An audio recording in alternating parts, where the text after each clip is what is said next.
Favale, é interessante que a ida de Joe Biden é uma questão simbólica, né, para os Estados Unidos presencialmente na faixa de Gaza, naquela região de Israel, mas eu queria saber o seguinte, em Nova York tivemos a reunião do Conselho de Segurança da ONU e os Estados Unidos rejeitaram a proposta do Brasil da criação dos corredores humanitários. Mas eu queria que você explicasse o seguinte, foram 12 votos favoráveis. Por que essa avaliação americana se sobrepõe à decisão final? Tiago, resumindo numa frase, ou que tem um parágrafo aí no meio, faça o que eu falo, mas não faça o que eu faço. Porque o Biden teve uma postura humanitária, negociou então a entrega de 20 caminhões de ajuda humanitária pelo Egito, legal. Mas na casa deles, né, não estou falando da capital Washington, mas sim da maior cidade de Nova York, que é a sede das Américas das Nações Unidas, que aconteceu o Conselho de Segurança, que durante um mês vai ser presidido pelo Brasil, faltam aí pouco menos de 3 semanas para acabar esse prazo. Houve, então, uma resolução que é apoiada pelo Brasil, foi escrita por outros membros, que falava de um corredor humanitário mais amplo com cessar-fogo para um fim de hostilidades momentâneo, para que houve o esvaziamento de pessoas em estado mais crítico da faixa de Gaza, houvesse um fluxo maior de entrega de produtos. Houve 12 votos a favor dos 15 presentes, ou seja... São 12 de 15. É 12 de 15. Isso é mais do que 2/3. Numa resolução desse tipo, dentro do Conselho de Segurança, é preciso, no mínimo, 2/3. Ele tinha. Só que 5 cadeiras têm o chamado poder de veto. Para passar uma resolução, tem que ter mais de 2/3 dos apoios e nenhum dos que têm o poder de veto podem vetar. Quem vetou? Os Estados Unidos. Então França, Estados Unidos, China, Rússia, que representava então a antiga União Soviética, e a França. Se algum deles levantar a mão e dizer não quero, não acontece. E foi o que aconteceu hoje. A embaixadora dos Estados Unidos no Conselho de Segurança falou que Washington não estava aprovando aquela resolução. Claro, ao longo de todo o Jornal Jovem Pan, a gente vai falar mais sobre esse veto americano e os detalhes sobre essa proposta que o Brasil fez que não foi aprovada.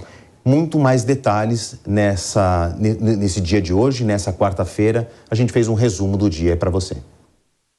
O primeiro-ministro de Israel recebeu nesta quarta-feira seu maior apoio. O presidente Joe Biden desembarcou na capital financeira, Tel Aviv, para uma reunião sobre a colaboração dos Estados Unidos para o fim da guerra. A parceria entre os dois países é histórica. Porém, Benjamin Netanyahu não ouviu um discurso 100% amigável. Biden advertiu o governo israelense a não ser consumido pela raiva ao buscar justiça depois do ataque inicial pela facção terrorista do Hamas. Biden falou em nome da inteligência dos Estados Unidos ao dizer que recebeu informações confiáveis sobre a destruição do hospital em Gaza, cujo bombardeio deixou 500 vítimas entre mortos e feridos. A Casa Branca confirmou a versão da defesa israelense de que o míssil partiu do próprio lado palestino. Nenhum grupo jihadista ainda confirmou esta tese. Falando à imprensa depois da reunião, Joe Biden garantiu que a prioridade da administração dele agora é a recuperação dos 199 reféns. Entretanto, o presidente não deu detalhes de um eventual plano de resgate. O maior resultado da visita foi a garantia de que Israel vai permitir a entrada de ajuda humanitária para a faixa de Gaza a partir do Egito. E os Estados Unidos deixaram um recado ao Hamas para que o grupo não tente roubar ou desviar os recursos destinados ao povo palestino preso no fogo cruzado. Biden ainda afirmou que vai pedir ao Congresso uma ajuda sem precedentes para a defesa israelense. O presidente do Irã, Ebrahim Raisi, acusou os Estados Unidos de cumplicidade nos crimes de Israel. Se por um lado o presidente americano se esforçou para conseguir uma medida de ajuda aos moradores da faixa de Gaza, com a liberação de um corredor para entrega de suprimentos, a embaixadora dos Estados Unidos na ONU utilizou o poder de veto para bloquear uma resolução apoiada pelo Brasil para uma trégua humanitária. O cessar-fogo serviria para tirar os civis das áreas frequentemente bombardeadas.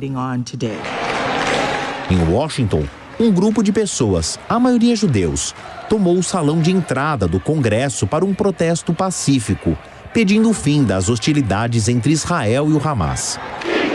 houve protestos violentos em apoio aos palestinos na Jordânia e na Arábia Saudita. Embaixadas, como a dos Estados Unidos, foram ameaçadas de invasão.